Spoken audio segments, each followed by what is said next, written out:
Hey guys, welcome back to the channel. Today we'll be doing a hybrid video of sorts, as we'll be reviewing the Keychron Q1 version 2 over here while building it with a JoJo theme. The reason being, I got the bare bones kit, so we'll have to be picking the switches, the keycaps, as well as putting in the mods. And without further ado, let's get started. So let's start with the unboxing, and I was super excited to get this board because it's actually my very first aluminium board. So just have to remove it like this, and it comes in its box, and this is a super thick layer of foam. It's quite nice. And now we have the keyboard. Yeah, so it's super heavy because it's an aluminium board. I'll just put it to the side for a while, and let's start with some of the goodies that we have. So you have your manual, a quick start guide, and you have a cable. So unfortunately, they discontinued the coiled aviator cable that came with the version 1. So that's one of the main differences with the version 2. But it's still a very well built cable, and it even comes with its own adapter, so you can switch between a USB-A and a USB-C connection. You also get some spares. So these are the gasket mounts. You'll see later that they use porn gasket mounts, so you have some spares here, screws as well. I like that they're gold, they look quite premium. And a couple of these things, which I believe are the feet, and we'll check that later. That's all for the goodies, and now we'll move into the keyboard itself. So this right here is the Keychron Q1, and as I previously did in another video, the Q1 or the Q series indicates that it's a aluminium, a metal casing series, and the 1 just stands for the layout version. So it's a 75% layout, as you can see over here. And first of all, it matches super well with my Final Fantasy X desk mat, so that's a plus. And I got this for a very big steal, in my opinion, because Keychron USA was carrying out sales for the Q1 version 2 series, and I got this for 60 USD, which is about 240 ringgit, inclusive of shipping. So you're paying 240 ringgit for like a bare bones kit, and I didn't want the pre-built because I was going to change the Keychron keycaps as well as the default switches anyway. So this really helped to save a lot of money. And another one is that I chose the knobless version. So here I have an extra key, but you can choose to go for the knob version. It also comes with a bare bones set, but it costs about 10 USD more. But if that's what you want, 70 USD is still a steal, in my opinion, for this budget case. There are a couple of changes between the Keychron Q1 version 1 and the version 2. So as I mentioned, I have the version 2 over here, and the first change that you notice was the lack of a properly coiled cable. And another thing that is different is this plate. So this is a steel plate, and to me this is a very, very nice plate because it's quite rare. Usually manufacturers offer FR4 plates, aluminium plates, brass, PP, and it's not very common where I see actual steel plates being used. So that's another difference. Another one is that the stabilizers over here, they have changed it. I'm not sure if they changed the model of the stabs, but I think they changed it to be screw-in stabs, but I'm not too sure on that. And the last one will be a transition into breaking it apart. So yeah, you have like 8 screws over here, which are all Allen keys. So I guess one thing I would like to note is that it doesn't come with an Allen key, not that I could find one. So this Allen key that you see me using here is actually from my Keychron V5 Max.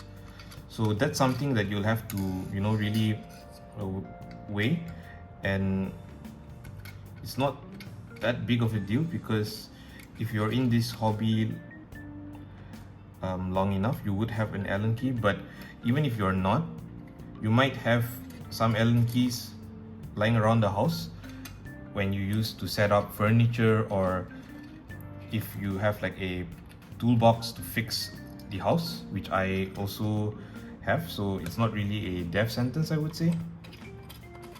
As you can see here, the shade of navy blue is very nice, and to be frank, this is probably like the the best version of navy blue, I would say, that you could get from a keyboard.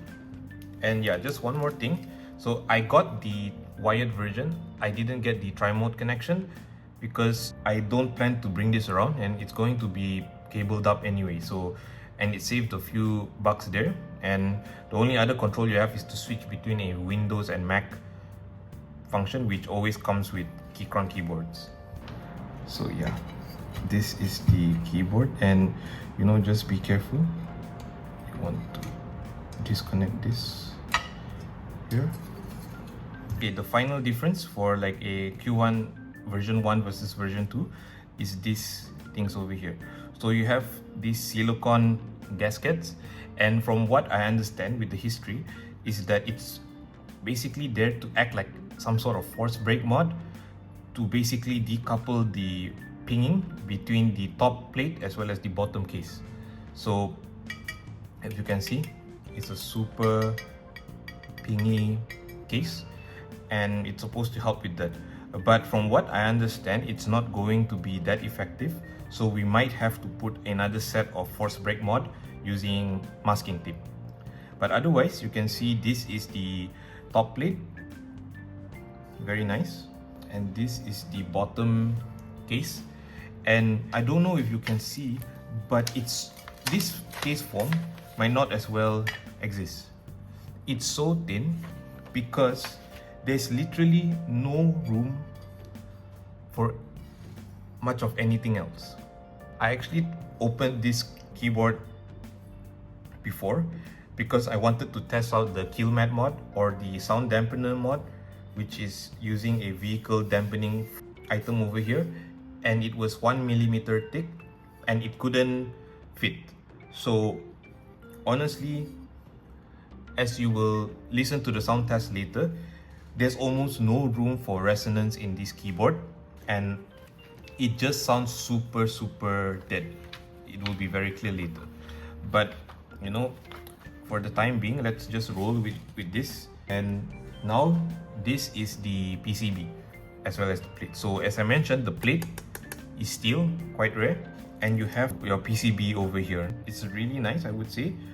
Your reset button is very accessible as well over here, and you also have your layer of plate foam or PCB foam, and they use a double gasket system whereby both your bottom and upper part of your plate will have these gaskets, and it does provide a bit of, you can see here, provides a bit of flex. But because this keyboard is so thin, you don't really get to feel it when you're typing actually. So that's all I have for the unboxing. I'll be doing 3 types of sound tests: a stock, and then a second one with mods, except for a PE foam as well as a Holee mod, and the third one will be with Holee and PE foam. So I hope you guys enjoyed that. So a bit about the JoJo character that we'll be using as inspiration for this build today. It's actually going to be JWK Higashikata from Part 8 JoJolian, or another name he goes by is Gappy. And he's the main character from Part 8 JoJolian, and obviously this bears a striking resemblance with him because this is a navy blue case that fits his navy blue sailor suit with white accents, and I think this shade of blue is like perfect for him. Now moving on to the keycaps. This is the keycaps that we'll be using for Gappy. You can see here, it's the GMK Seafarer clones. So for obvious reasons, this is probably the most perfect keycap set I can find for Gappy, because as you can see, he wears a sailor's uniform which is navy white, so it's perfect with the color set of this keycap. As you can see here, it's navy blue and white. And in terms of novelties, it's also fantastic because you have your sailor anchor icon, which you can actually find on his uniform as well. And you also have very relevant novelties like the wave, the sea wave. You also have something like the star icon here, which it's his birthmark, because all Joe stars come with the star birthmark. So yeah, like this one. I believe it is dye sub PBT, and honestly this is like just perfect for the Gappy build. And for switches, we'll be using these guys. So they're JWK Vertex V1s, and they're already lubed. I got them off the pre-market for about 1 ringgit a piece, or that's about 25 US cents a piece. And they're supposed to be very talky. I've already tried it before, I know that they're talky, so this is how they sound. And honestly, these switches are very interesting because it features a spherical stem tip. I'll go through like a separate video trying to compare this against the Keychron Y2s, because I think they're both super talky switches, but very different types of torque. And you know, otherwise they're a medium heavy switch. 62 gram bottom out 4 switch is what I like, and a PA66 top and bottom housing with a POM stem. Now moving on to the first stage of mods. I'll be doing 2 mods here. The force break mod is the first one, and it's basically used to reduce the case ping between the top and bottom frames. Basically, you just cut small pieces of masking tape and place them near the screw holes, reducing any metal on metal contact. I did 2-layer tape here for the force break. Another specific thing with the Q1 is that, as you're seeing here, I'm placing the tape a bit lower from the center of the top screw holes. This is so we don't get some of the tape to still be visible after putting back the back frame. Moving on to the Tempest Tape mod, this is a classic mod. It's a really fantastic one because it helps to make your keyboard sound louder and a lot more fuller as well. It also helps to cut the high and mid frequencies a bit and helps to emphasize the low or bassy tones. So it's perfect for a talkish type of build. It's generally recommended to do up to a max of 3 layers, as it does have diminishing returns after. I've already cut out mine and am using a 3-layer tape mod for this one. Most importantly, do remember to push and morph the tape into the PCB, otherwise you won't get the full sound effect. Now, for my second round of mods, I started with the Holee mod. Basically, I cut thin strips of surgical tape and forced them into the housings of the stabilizer for my spacebar. It's to reduce metal on plastic noise and helps to reduce stab, rattle, or ting. This is especially important for the Q1 as it has very noisy stabs. Also, I touched up on the wires and housings with Krytox 205 Grid 0. Note that I touched up the loop for all of my stabs, but only did the Holee mod for the spacebar, as that was the worst offender and it takes a lot of time to do even like a single Holee mod. I also put some tape below the stab housing to act as a cushion and to further reduce any plastic on plastic sound. The last mod I'll be doing is the PE foam mod, and this is a very famous mod used for cheaper budget boards.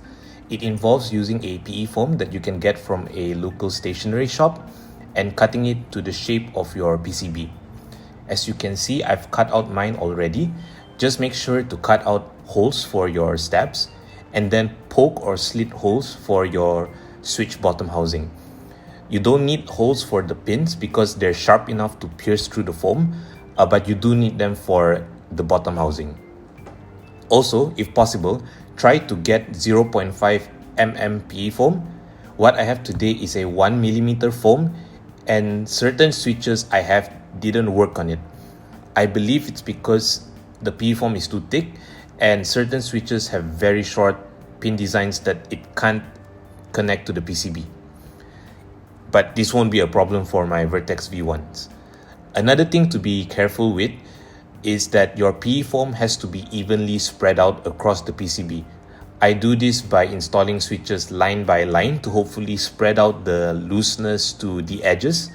Otherwise, you will get dead spots on your keys that will sound dead and will even sound uneven when comparing it across the board.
Yeah, so that's it for the build, and overall I would say I'm super satisfied with the Keychron Q1 version 2.